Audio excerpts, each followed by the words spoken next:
Vem, Thiago.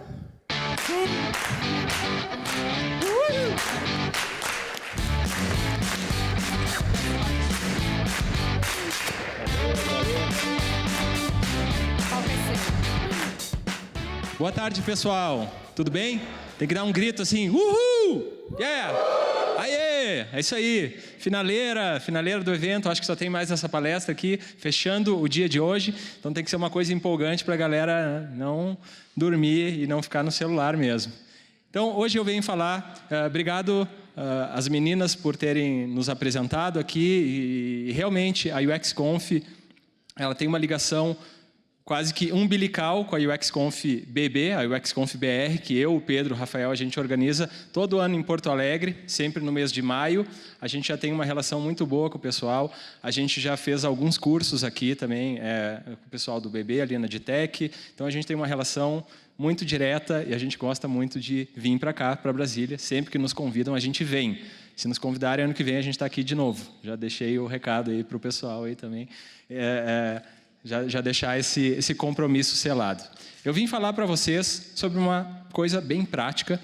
A gente teve uma série de palestras hoje que foram da parte talvez mais generalista da coisa, falar qual que é o papel de UX, até coisas mais práticas. Eu não consegui prestar atenção totalmente aqui na palestra do André agora, mas eu vi que ele falou de padrões do mal, aqueles padrões que são feitos para sacanear as pessoas. Apesar de UX não ser só telinha, né, como a gente diz, né, não é só tela, não é só ícone, vocês vão ver que essa parte também é muito relevante e a gente continua construindo softwares usando telas, enfim, softwares no meio digital, tablets, smartphones e notebooks.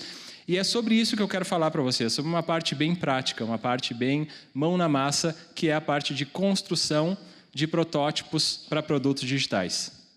Bom, como elas já me anunciaram, eu sou o Thiago Esser e tenho essas 3 frentes. Esse, inclusive, foi um dos anos que mais caiu a ficha para mim sobre a minha identidade profissional. As 3 coisas que eu mais faço bem, eu acredito, e que mais gosto de fazer. Botar a mão na massa de produtos, fazer facilitação gráfica, eu tenho formação e estudo na parte de desenho, e também ser um organizador, um cara que palestra, um organizador de eventos que está sempre na comunidade ou dando aulas em pós-graduação e por aí vai. Então, primeira pergunta, por que prototipar?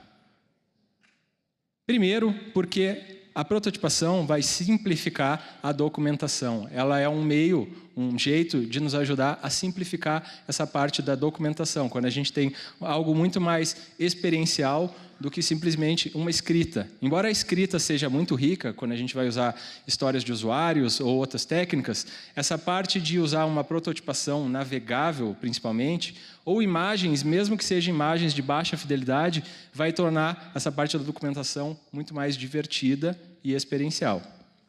Ao mesmo tempo, também nos ajuda a ser iterativo e incremental, que são basicamente princípios que agilizam o processo. Então, estão muito ligados justamente aos processos ágeis.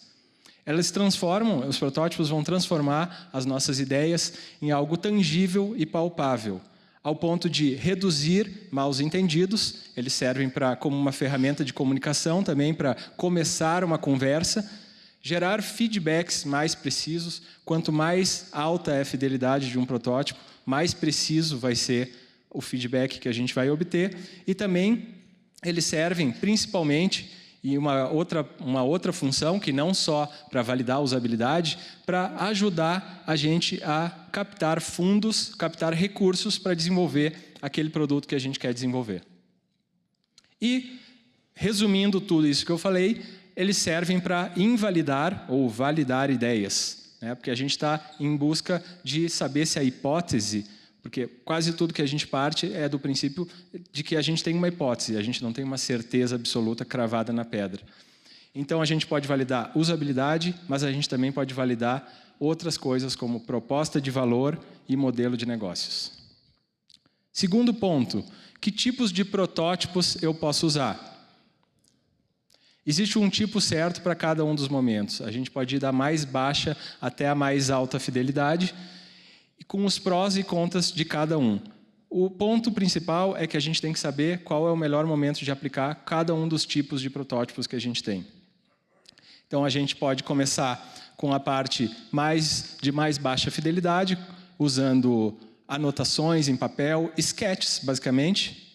A gente pode ir para uma média fidelidade, onde a gente vai usar coisas como slides mesmo, o Google Slides, essa ferramenta. E também a gente vai ir para a mais altíssima fidelidade, que é usar um protótipo em HTML e CSS. É sobre esse ponto que eu vou chegar lá até o final da palestra e mostrar todo esse fluxo aqui de tipos de protótipos.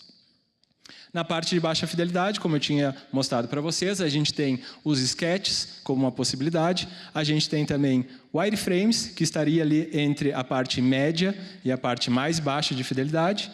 A gente tem os mashups, que basicamente a gente pode construir recorte e cola a partir de aplicações que a gente já desenvolve, ou aplicações que são influenciadoras de UX, e a gente pode usar isso como base. A gente tem ali, entre o meio do médio para a alta fidelidade, esses protótipos, que podem ser protótipos desenhados em tela, ou eu posso fazer uma técnica que é muito interessante, até é uma malandragem assim, que a gente acaba usando lá na empresa, que a gente injeta CSS, injeta até HTML e JavaScript dentro de uma solução que já está rodando. A gente injeta aquilo e depois salva e, de fato, transforma aquilo em desenvolvimento depois, mas a gente faz só no nosso navegador para poder demonstrar para outras pessoas. E, por fim, os protótipos funcionais, que vocês devem conhecer, que são basicamente protótipos navegáveis. A gente pode botar até um desenvolvimento nele na parte de JavaScript, HTML e CSS. A escolha da fidelidade, geralmente, vai ser uma arte a ser dominada ao longo do tempo. Porque se a gente avança muito rápido, pode ser que a gente acabe ignorando algum stakeholder, alguma pessoa ou algum ponto que a gente descobriu, talvez em alguma pesquisa ou em algum ponto anterior, que a gente possa estar ignorando. Então, a gente tem que ir com calma em alguns momentos, outros acelerar. Tudo isso a gente vai aprender muito na prática. Não existe uma receita de bolo.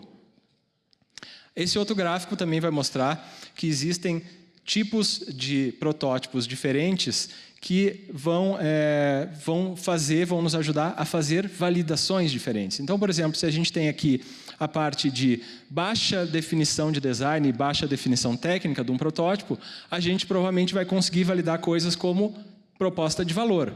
Se a gente aumenta um pouco a fidelidade do design e faz mais decisões de design, a gente vai conseguir testar, provavelmente, usabilidade. Na parte de baixo aqui, a gente pode testar, se a gente investir pouco em design e muito na parte técnica, a gente pode testar limitações técnicas. Dá para fazer, é factível aquilo que a gente está pensando em fazer? E, ao mesmo tempo, se a gente consegue fazer essas três coisas, a gente vai lá para cima. A gente tem praticamente um produto quase todo desenvolvido antes mesmo de ele ser criado. E, enfim, tem maneiras de a gente fazer isso, mesmo sem desenvolver o produto propriamente dito. Ferramentas. Vamos falar de ferramentas. Começando por aquelas ferramentas de que a gente não depende de tomada ou de Wi-Fi para poder usá-las no nosso dia a dia. Vocês devem imaginar, são os sketches. Os sketches, alguns vão dizer que é até uma forma de fazer um contrato, estabelecer um contrato entre duas pessoas que estão conversando. É claro que é um tipo de contrato pouco formal, mas, justamente por ser pouco formal e ter essa maleabilidade, as pessoas conseguem interagir umas com as outras de maneira mais aberta, né? Eu posso riscar um desenho de uma outra pessoa e ela não vai se sentir ofendida. Agora, imagina a gente meter o dedo na tela de uma outra pessoa, não, me dá aqui o mouse e deixa eu mexer, quando ela estiver fazendo um protótipo de alta fidelidade. É uma coisa bem diferente. Então, nesse estágio, a gente não tem pudor nenhum, geralmente, a gente não tem medo de magoar os sentimentos de nenhuma pessoa. Inclusive, esse casal de designers aqui vai dizer que se o sketch não parece... se a gente não faz um sketch, provavelmente a gente não vai conseguir visualizar aquilo na nossa própria cabeça. Então, a gente faz o sketch para nós mesmos também. E se o sketch parece ruim, ou não é promissor, provavelmente a ideia também não vai ser muito boa. E o contrário é verdade. Se o sketch é bom, provavelmente a execução daquele sketch também vai ser legal. Aqui estão as minhas ferramentas. Esse aqui é o meu kit que eu levo sempre comigo, na minha mochila ali atrás. Eu levo sempre o meu caderno, as minhas canetas preferidas. E eu recomendo que vocês tenham o kit de vocês. Cada um vai ter as suas canetas de preferência, desde que sejam coloridas e que a gente tenha alguma coisa que a gente sinta à vontade, a gente sempre vai ter o melhor kit com a gente. Indo para as ferramentas online, é claro que a gente não pode ficar só nas ferramentas offline. A gente tem aqui essas ferramentas que eu utilizo também no meu dia a dia. Eu sou consultor de design numa empresa chamada DCG, que é uma empresa de e-commerce, e a gente utiliza todas essas ferramentas aqui no nosso dia a dia. São basicamente o Bootstrap Studio, que é uma ferramenta que constrói a partir do framework Bootstrap. Tem o GitHub, que eu utilizo para commitar e gerenciar o código e também compartilhar entre vários designers. Eu tenho o Sublime Text, que é basicamente uma ferramenta de escrita de texto. Então vejam que essas 3 primeiras ferramentas aqui, diferente de várias pessoas que trabalham com design, são ferramentas utilizadas por pessoas de desenvolvimento mesmo, desenvolvedores front-end ou até back-end. E depois também vai ter ferramentas como o Photoshop, Chrome DevTools e outras ferramentas como essa aqui que é própria que eu estou utilizando, que é o Google Slides.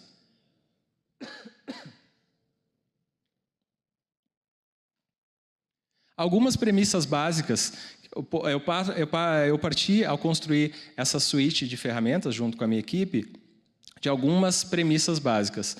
Uma delas é a de sempre permitir a colaboração entre várias pessoas.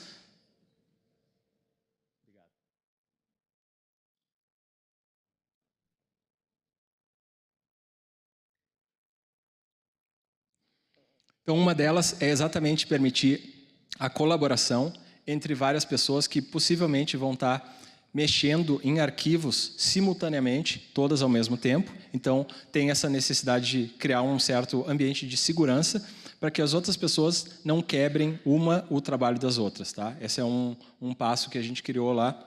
E a gente criou isso a partir do versionamento no GitHub e com toda esse ambiente ali para a gente não ter medo de quebrar o trabalho um dos outros. Em qualquer lugar do planeta. E em qualquer lugar do planeta, às vezes eu posso estar falando que uma equipe do Banco do Brasil vai estar trabalhando enfim, num lado de Brasília, enquanto o outro está trabalhando lá em casa, remoto. Então, quando eu estou falando em qualquer lugar do mundo, eu estou falando, às vezes, na nossa própria cidade mesmo. E a outra premissa básica é que também a gente não crie uma necessidade das outras pessoas, stakeholders, ficarem criando contas em ferramentas diferentes, o que às vezes acaba sendo um empecilho. Essa aqui é a equipe de 3 pessoas com quem eu trabalho, eu, Alexandra e Bruna. A gente já testou essas ferramentas, a Bruna entrou inclusive recentemente lá na empresa, e o processo de onboarding dentro dessa suíte toda de ferramentas foi bem fluido. Claro que acaba que a pessoa tem que ter algum conhecimento técnico, mas o conhecimento técnico não é muito aprofundado. Aqui algumas ferramentas em mais detalhes. No começo do processo, a gente utiliza muito ferramentas como Google Sheets, a gente utiliza Google Slides, Real-Time Board, que é basicamente um board que eu posso compartilhar com várias pessoas. Aí, na medida que eu vou andando, eu vou usar ferramentas como essa ao longo do processo inteiro, como Trello ou Gira, porque aqui se trata sempre de fazer um protótipo que esteja integrado com os outros processos, principalmente o processo de desenvolvimento, como é o caso das empresas de tecnologia. A gente tem também o Chrome DevTools, ou ferramentas de injeção de código, como eu falei para vocês. Photoshop, Illustrator, base para poder editar imagem, gerar algum ícone, alguma coisa nesse sentido. E, por fim, ferramentas como o Bootstrap Studio e o Framework, o Sublime e o GitHub. Para a gente poder ter mais segurança e não precisar reinventar a roda toda vez que a gente vai fazer um projeto, eu recomendo para vocês que construam o seu kit de primeiros socorros.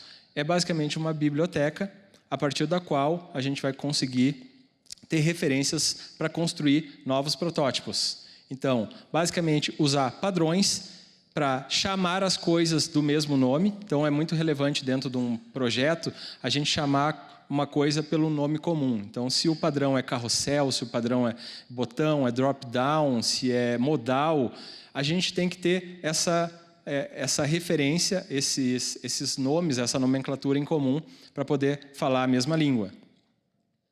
Assim como a gente tem que ter guidelines e, eventualmente, a gente vai estar desenvolvendo projetos como um projeto para a Apple TV ou para o Smartwatch. A gente tem que estar sendo responsivo também em relação aos guidelines que já existem em relação a essas ferramentas, esses frameworks específicos. E também, para fechar essa parte de bibliotecas, a gente tem que construir a nossa própria biblioteca de interfaces, né? Eu tenho a minha biblioteca, possivelmente vocês devem ter, em algum momento, uma série de screenshots e telas que vocês foram coletando ao longo do processo, que vocês visualizaram em outras ferramentas.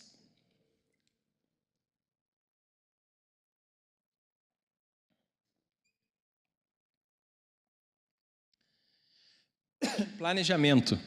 A gente precisa, em vez de sair fazendo protótipos, mesmo que sejam protótipos de mais baixa fidelidade, a gente precisa ter algum planejamento antes de executar. Imagina que isso aqui é quase que um processo de desenvolvimento. Quem está envolvido nessa solução? Para quem eu vou apresentar? Quem são os stakeholders? Sobretudo, cuidar se existem possíveis stakeholders ocultos. É o caça-fantasma aos stakeholders que aparecem, às vezes, lá mais adiante no projeto. São pessoas que têm interesse, não no sentido de quererem atrapalhar, eles têm interesse na solução, mas eles não foram envolvidos no momento certo. Então, a gente precisa envolver essas pessoas antes, o quanto antes, para poder evitar surpresas lá no futuro. Usar cenários, casos, storyboards, histórias, para poder fundamentar o nosso protótipo e fazer ele ser uma coisa baseada em realidade, baseada em algum tipo de aprendizado que a gente já teve anteriormente. Como, por exemplo, essa história de usuário. O Rafael, que vai palestrar amanhã no final do dia, é um cara que dá cursos específicos sobre essa parte de desenvolvimento de histórias de usuários. Eu sei que alguns de vocês até já fizeram esse curso. E se a gente puder basear os nossos protótipos, o nosso desenvolvimento, a partir de documentações como essas, a gente vai ter um protótipo muito mais rico e muito mais bem fundamentado. Passando da parte de baixa para média fidelidade. Antes de eu falar um pouco sobre os sketches, eu tenho uma ressalva que é feita, na verdade, não por mim, mas por esse cara chamado Bill Buxton, onde ele vai dizer que os sketches, de certa forma, não podem ser considerados como protótipos, né? Então, ele vai dizer que os sketches geralmente vão dominar o estágio mais cedo de um desenvolvimento de uma ideia, enquanto os protótipos vão ser algo mais fiel, que vai já ser muito mais próximo da realidade final daquilo que eu vou produzir. De qualquer maneira, eles são muito úteis para a gente visualizar melhor aquilo que a gente vai fazer. Assim como no começo do dia, ou no intervalo, as gurias chamaram o Diogo, né, que basicamente fez a identidade visual toda do evento, e ele falou que quando ele estava lá na UXConf BR de maio, ele meio que já projetou tudo aquilo na cabeça dele. Eu também, antes de desenvolver a identidade visual da UXConf BR, eu também fiz justamente essas anotações, que são exatamente essas anotações que eu estou mostrando para vocês aqui. Elas não são o produto final, que no final das contas se tornaram isso daqui. Inclusive, por acaso, ali na foto aparece o André agora, né? Agora que eu vi ali, que é nessa foto que eu escolhi para ilustrar, aparece o André e o próprio Diogo. Foi totalmente por acaso, né? Não foi nada planejado, mas basicamente esse aqui é um exemplo de concretização de uma ideia. Eu vou dar um tempinho, porque eu vejo que tem pessoas querendo tirar uma foto, mas depois eu acho que a apresentação vai ficar disponível para vocês também. E a realização daquela própria ideia. Ok, mas e depois disso? Como é que a gente faz a transição de uma baixa fidelidade, de um sketch, para uma média fidelidade? Aí, o que eu faço, o que eu uso no meu dia a dia, é usar os próprios slides. Google Slides. Por que Google Slides? E não porque Keynote ou PPT. Porque, basicamente, é uma ferramenta colaborativa onde várias pessoas podem mexer ao mesmo tempo. Então, aqui eu posso mostrar para vocês esse desenho eu fiz no próprio slide. Então, são caixinhas ali e vocês conseguem ver, sem muito mistério, que se trata de um sistema e eu consigo comunicar a minha ideia de média ali, talvez indo para alta fidelidade. Então, eu posso, inclusive, adicionar algumas cores, posso ir incrementalmente construindo esse protótipo nessa ferramenta. Inclusive, se eu mostrar para vocês esse desenho aqui, vocês possivelmente vão reconhecer que solução é essa. Se eu perguntar para vocês que solução é essa, o que vocês diriam? Gmail, sem mistério nenhum, né? Basicamente, com caixinhas, eu consegui exemplificar como é uma solução super popular, é claro, mas eu não precisei usar um nível de fidelidade muito grande. Agora vamos imaginar, então, para fazer um exemplo um pouco esdrúxulo, uma caixa de e-mail geolocalizados. Eu pensei na primeira ideia que me veio à cabeça quando eu estava fazendo a apresentação, e me veio essa. Imagina que a gente tem um e-mail, a caixa de e-mail, como ela é hoje, inclusive adicionei um pouco mais de fidelidade ali, fiz um mashupzinho, e depois acrescentei essa ideia aqui, a ideia de uma caixa de e-mail geolocalizados. Pode ser uma ideia péssima, eu não sei se eu nunca faria uma ideia como essa. Pode ser que algum de vocês dê um estalo e pense, olha, bingo, era isso que eu estava procurando, eureka, momento eureka. Mas não me custou quase nada para desenvolver essa ideia nesse formato aqui. Indo da média para alta fidelidade, aí a gente entra num troço que linka também com a palestra do Felipe, se não me engano, que falou de design para programadores, ou o contrário, enfim, não sei se foi exatamente esse o foco, mas basicamente aqui eu estou falando de programação para designers também. E é programação num nível que a gente pode fazer. E quando eu estou falando de designers, eu também estou falando naquele nível, naquela acepção que ele fez, de dizer que designers são pessoas que constroem e que projetam coisas. Então pode ser um analista de negócio, pode ser qualquer pessoa que projeta algo. Para isso, eu uso, no meu dia a dia, a ferramenta, a matéria-prima, que é a matéria-prima mais básica da web, que é o HTML e o CSS. O básico dos básicos que vocês precisam entender, se não fazem ou não escrevem HTML e CSS, é que existe uma parte que é de estrutura e uma outra parte que é de apresentação. A parte de estrutura é o HTML, a parte de apresentação é o CSS. Com essas duas coisas, vocês podem fazer mágicas, principalmente em se tratando de produtos digitais. Tá, mas eu trabalho com um app, né? Enfim, como é que eu vou fazer HTML e CSS se o meu trabalho é app? A gente pode simular um aplicativo a partir dessa matéria-prima também, e eles são, é uma linguagem muito acessível, talvez muito mais acessível do que eu construir um aplicativo, mesmo que seja um aplicativo fake, usando linguagem nativa. Para isso existe, inclusive, um framework, de que eu já falei, de certa forma, quando eu citei as ferramentas, chamado Bootstrap. Ele começou como uma ferramenta chamada Bootstrap, Twitter Bootstrap, porque foi criado basicamente por duas pessoas que trabalhavam no Twitter e precisavam criar várias interfaces de uso interno. Então eram ferramentas corporativas de uso interno que acabou se tornando um projeto popular dentro da empresa e depois se tornou open source e foi para a rua e é utilizado em uma série de outros sites. Tá? Enfim, se vocês forem olhar hoje em dia, não sei se existe essa estatística, boa parte dos sites que são feitos hoje são feitos com Bootstrap, porque é um framework responsivo que tem uma série de coisas já prontas. Inclusive, os principais pontos positivos são exatamente esse. O fato de eles serem um bom sistema de grids, os projetos já nascerem responsivos, o código possuir uma boa usabilidade, eu consigo aprender lendo o próprio código, então eu não preciso ser um especialista, e é super bem documentado, com uma boa comunidade em torno dele.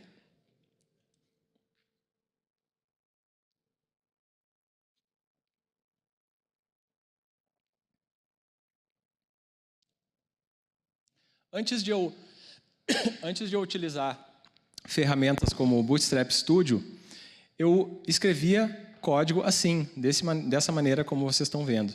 Eu aprendi a fazer isso fazendo. Então, eu não fiz nenhum curso, eu não tive um aprendizado formal de como escrever código. Eu tenho, enfim, informação mais de humana do que técnica ou de exatas, mas eu aprendi a escrever código dessa forma. Se eu aprendi, vocês podem ter certeza que vocês também aprenderiam ou vão aprender se tiverem vontade de fazer isso. Só que depois eu conheci uma outra ferramenta chamada Bootstrap Studio, e isso é recente, 1 ou 2 anos para cá, que basicamente usa os elementos que já existem dentro do Bootstrap. Eu posso fazer um arrasta e solta, né, um drag and drop, e construir protótipos em altíssima fidelidade usando essa ferramenta. Com o Bootstrap, a coisa toda já vem responsiva, funciona no mobile e no desktop. A gente pode, a partir dessa ferramenta, aprender HTML, mesmo sem fazer e sem escrever HTML, como foi o meu caminho, porque a gente pode olhar ali os elementos nessa parte daqui, a gente consegue ver todos os componentes, e aqui a gente vê o código que ele vai gerando, mas a gente não precisa escrever o código para poder gerar o nosso protótipo. Assim como a gente pode fazer CSS naquela parte de lá, sem saber fazer CSS, e ele vai gerar o código aqui de alta fidelidade também. Aí, depois de já feito toda essa parte, a gente ter construído ali a nossa base, é o momento de a gente ir para a galera e mostrar, validar, seja com o público interno ou com o público externo, que vai ser basicamente o público de usuários. Para isso, a gente usa o GitHub, onde basicamente a gente usa comandos. Depois que tu entende como é que funcionam os comandos, tu até se sente bem, assim, se sente um pouco mais conectado com o pessoal de desenvolvimento. São processos e conceitos bem básicos, processo de commit, push e pull. A gente exporta do Bootstrap Studio, comita ele no GitHub, e o GitHub automaticamente constrói uma página, que eles têm uma solução chamada GitHub Pages. Aqui tem uma conversa muito legal. Então, o que eu estou falando para vocês aqui pode parecer coisa bem prática, assim, talvez muito mão na massa, mas, ao mesmo tempo, essa mão na massa que a gente está fazendo aqui, ela tem muito a ver com soft skills também. A gente fazer o protótipo, mas também colocar ele para as pessoas certas, deixar ele disponível para as outras pessoas que podem se interessar por aquilo. E uma dica de ouro, inclusive desse cara aqui, nesse texto, ele vai dizer que, ao prototipar, a gente nunca deve, né, se tratando de um review de design, a gente nunca deve fazer perguntas muito abertas, né, porque senão vai vir sempre uma opinião pessoal. Geralmente, a melhor pergunta que a gente pode fazer é: esse protótipo permite que os usuários completem as tarefas que eles têm que fazer? A gente pode também, a partir desse nível de fidelidade altíssima, usando o próprio Bootstrap Studio, construir um design system ou um style guide que a gente vai usar para documentar as decisões que a gente já fez anteriormente. Eu tenho estruturado os meus style guides basicamente dessa forma: layout, a parte estrutural, componentes, que se a gente for relacionar com Atomic Design vão ser os componentes, os átomos, as moléculas e os organismos. A gente tem os padrões, que é como os componentes vão se comportar em determinado layout. E a gente tem os exemplos, que são basicamente as aplicações específicas daqueles padrões, daqueles componentes em um determinado layout. Aqui está um exemplo de um Style Guide, ou um Design System, como vocês chamam, e basicamente um exemplo de uma aplicação desses conceitos que a gente documenta aqui no Style Guide e, ao mesmo tempo, aplica na interface. Uma outra metáfora possível é a gente dizer que o layout é a parte estrutural de uma casa, enquanto os componentes vão ser os móveis. E os móveis, eles se comportam de acordo com um determinado padrão. Então, eu não vou botar a cômoda de meias, cuecas, calcinhas na sala. Eu vou colocar eles num quarto específico, porque o padrão está me dizendo que eu tenho que, né, seguir essa certa tendência. Se eu quiser, eu posso fazer o contrário, mas possivelmente eu vou estar ferindo algum dos princípios que a equipe, ou enfim, que o design vai pregar. Gerando basicamente um exemplo de um quarto real, com uma decoração específica, dentro de um layout e usando componentes específicos. Por fim, a gente tem a possibilidade de, com esses protótipos em altíssima fidelidade, usando código, usando CSS e HTML, construir MVPs. Basicamente, tem alguns tipos de MVP, como o MVP Concierge, onde basicamente eu construo algo falso, que eu vou operar ali por debaixo dos panos, assim como o MVP Mágico de Oz, que é basicamente eu fazer tudo ali manualmente e dar a sensação de que aquele produto existe. com esses formatos, a gente consegue construir protótipos que validam não só a usabilidade, mas que também vão validar negócio e proposta de valor. Resumindo, por que fazer? A gente viu também que a fidelidade certa é uma arte, que existem ferramentas, um kit de primeiros socorros, um planejamento, uma transição de fidelidade para outra, ao mesmo tempo que também existem códigos para não programadores, colaboração e documentação de design a partir desse formato.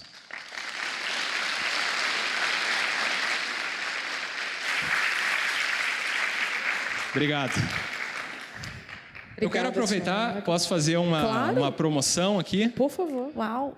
Aproveitando, essa palestra ela foi originada a partir de um conteúdo, de um curso online que eu criei e que vai acontecer na sua segunda edição na semana que vem, a partir do dia 1º de outubro. 1º, 3º e 5 de outubro. A partir desse link aí, vocês vão acessar mais informações e vão ter um código amicíssimo para vocês da UXConf BB. Beleza? Uhul! Massa, obrigada. Muito bem. Perguntas, galera, vamos lá?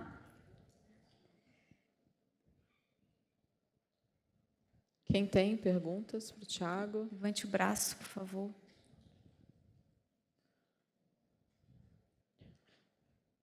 É o famoso silêncio, né? Ou não entenderam Vou falar nada. alguma... ou não entenderam nada. Eu sou apresentador lá na UXConf BR e eu tenho certeza que tem uma técnica infalível. Aquela técnica quando o palestrante vira as costas e finge que vai sair. E aí alguém levanta as mãos. Okay. Essa técnica geralmente não falha. Boa. Se falhar agora, eu vou passar muita vergonha. Então, por favor, não deixam isso acontecer. Com perguntas, aí na sequência tem o... Participa do sorteio, né? Isso, é verdade. Quem tiver aqui e ficar agora... E perguntar, né? Como são as coisas. Aquela Vocês gamification. estão estragando o tempo da pergunta fazendo piada. Tá? É verdade, estamos assim gastando. Não dá, tô brincando. Estamos gastando, está correndo o tempo. Já foi 1 minuto ali de perguntas.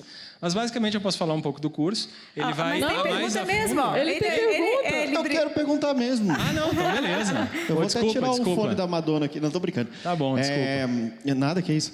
Eu sou... Eu não funciono... Eu sou Alexandre, trabalho na Dined, não trabalho mais na Digitech, me expulsaram da Digitech. A minha pergunta é o seguinte, enquanto você falava do Bootstrap Studio, eu baixei e já estou usando ele aqui. Na verdade, você podia ter me avisado isso antes, afinal, demorei muito tempo para ver. A minha pergunta em relação ao Bootstrap Studio e outras ferramentas que geram código, certo. O quanto isso fica amigável para realmente um desenvolvedor no final das contas? O quanto esse código é realmente reutilizável lá na frente? Olha, eu posso dizer assim que desde que eu comecei a trabalhar, foi basicamente ali pelo ano de 2003, 2004, a gente usava ferramentas daquelas, né, que o que você vê, o que você ganha, what you see is what you get. E era basicamente a ferramenta da época, era o Dreamweaver, que alguns apelidavam, davam uns apelidos, Dreamweaver, qualquer coisa assim do gênero, para avacalhar com a ferramenta. Porque, de fato, o código que ela gerava não era legal, era péssimo. Inclusive, eu posso dizer para vocês que eu aprendi a escrever HTML corrigindo o código do Dreamweaver. Né? Então, basicamente, porque era um código sujo, só não era mais sujo que o código que o MS Word gerava lá para páginas. Né? Tu podia gerar uma página HTML no Word. O código que vinha, basicamente, tinha tags MS, não sei o que lá. Então, era basicamente o troço mais terrível do mundo. Ali, geralmente, ele não gerava aprendizado. Só que, em ferramentas assim de intermediárias, nesse sentido, já conseguia ter algum tipo de aprendizado. Ao ponto, e inclusive eu tenho acompanhado muito, eu sempre esperei que quem fosse gerar essa melhor solução nesse sentido, de código limpo, a partir de ferramentas, fosse a Adobe. Porque a Adobe investe nisso, sem mentira, no mínimo, esses 10 ou 15 anos ali. Mas eu não sei se a Adobe, de fato, está indo nessa linha. Eles têm hoje o Adobe XD, que é uma ferramenta que, até onde eu sei, não gera um código, não tem essa mesma propriedade. Mas eu sei que ferramentas como essa, o Bootstrap Studio, de fato, para mim, que tenho acompanhado esse processo há muito tempo, de fato, eles chegaram a um estágio onde o código é decente o suficiente para ir para a produção. E posso dizer, sem contar vantagem nenhuma, que a gente está fazendo isso lá na empresa. A gente está usando esse código praticamente como código de produção. Tem um especialista em front que depois vai revisar, vai fazer um trabalho em cima, mas a gente conseguiu azeitar de tal forma a coisa que a gente influencia o pessoal que faz front-end. Então, realmente, eu acho que a gente finalmente chegou num nível decente de poder não se envergonhar desse código que é gerado por essas ferramentas. Então, a resposta é sim. Falei tudo isso, é sim. Nem me lembro qual era a pergunta mais, né? Se era sim ou não, mas é sim. Positivo. Positivo. A resposta é positiva. Ah, tem uma pergunta lá em cima. Opa, Natanael do Serpro. Prazer. Gostei bastante da palestra, aprendi muitas coisas aí que eu, de fato, abriu a mente. Eu queria saber sobre o Bootstrap Studio. Sim. Queria saber se realmente... Se é pago? Sempre alguém pergunta isso. Né? A gente descobriu aqui que Se for é pago e assim, não se mexem pelo preço, porque vale o investimento. Entendi. Se alguém fosse fazer essa pergunta, não precisa fazer mais. Eu queria saber até que ponto, por exemplo, eu gero só as sketches ou eu posso criar ali todo um fluxo entre as telas e o quanto de lixo assim que de repente ele gera no código ou não, ele gera realmente um código fluido ali que eu posso esquematizar todas as minhas telas e não tem nenhum lixo ali por trás disso. Não, geralmente ele não gera lixo, como eu já tinha respondido um pouco na pergunta anterior. E o nível de fidelidade na parte de interação, por exemplo, se eu quiser ter uma animação, ou se eu quiser ter uma transição suave na própria tela, talvez sem dar um reload de uma página para outra, vai depender até um pouco de quão especialista você é na parte de front. Eu não sou um grande especialista, eu não escrevo nada de JavaScript, assim. Se botar na frente, assim, eu consigo achar códigos prontos na web e talvez rodar alguma coisa ali.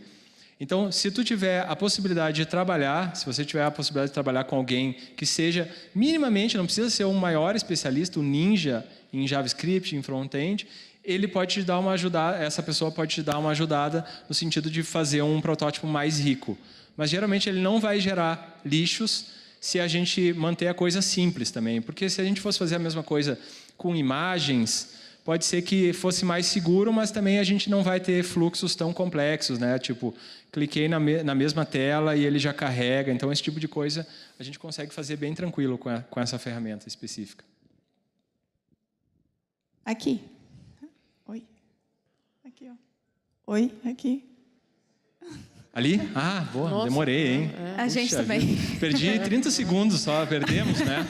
Só tentando achar. Relacionado aos protótipos que são só navegáveis com imagem. Você já trabalhou com esse tipo de protótipo? Para saber assim, a diferença do tempo de execução. Porque eu já trabalhei com os protótipos só de imagem navegáveis, com eVision, por exemplo, e são bem rápidos de fazer, né? Agora, com relação ao Bootstrap, assim, os protótipos que já são funcionais, né, mas também são navegáveis. Sim, realmente existe um tempo de diferença ali, talvez até um pouco na curva de aprendizado, né? Porque para aprender a fazer um protótipo em imagens, a gente tem que aprender uma ferramenta gráfica. Enquanto que a gente tem que fazer um protótipo em HTML, CSS, a gente tem que aprender um pouco dessas duas linguagens específicas. Tem um pouquinho dessa curva de aprendizagem, que eu acho que com o Bootstrap fica muito facilitada, porque, como eu falei, o código que ele gera é muito amigável, ele tem a usabilidade dentro do código. Eles construíram para que pessoas como a gente, que não são especialistas, desenvolvessem coisas com ele. Ao mesmo tempo, também existe essa questão que tu falou de, talvez, gerar uma imagem, geralmente vai ser mais rápido que gerar um HTML, gerar um protótipo nesse sentido. Mas a gente vai ter perdas. Normalmente, quando a gente faz imagem, se a gente quiser fazer uma solução responsiva, a gente vai ter que fazer várias imagens. Então, só aí a gente também tem uma perda que a gente pode comparar. Normalmente, quando a máquina está bem azeitada e esse Bootstrap já está rodando com o visual que a gente quer, então, aquele exemplo que eu mostrei para vocês ali com o topo roxo, era uma customização em cima do Bootstrap. Então, ele já estava na cara e do jeito que a gente queria, com os componentes que a gente queria. Se ele está rodando nesse sentido, provavelmente o ganho de tempo vai ser, pela minha experiência, vendo as outras pessoas trabalharem, vai ser igual ou até maior em termos de produtividade. Então, eu acho que existe um ganho legal ali nesse sentido. Mais alguém? Tem Temos ainda 1 minuto. Quem quiser pode me abordar depois. A gente vai ter happy hour, Sim. né? Alguma Amanhã coisa a assim. gente tem um happy hour bem legal. E quem quiser pode me abordar ali no corredor também. Se tiver tímido, né? Ou tímida para poder falar agora. Acontece. Tá ótimo. Tiago, Obrigada, então. Obrigadíssima. Obrigado. Valeu, Palmas pro pessoal. Tiago, gente. Obrigada, Tiago.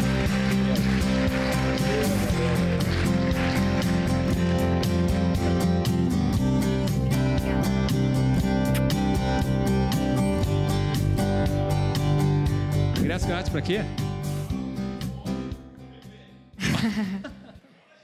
Né? Sumi, fugi do palco. Pessoal, estamos chegando ao final de um dia de atividades. Bem legal, né, Kel? Bastante Bem divertido. intenso, Bastante né? informação. Muito conteúdo. Muito conteúdo. Nós vamos fazer um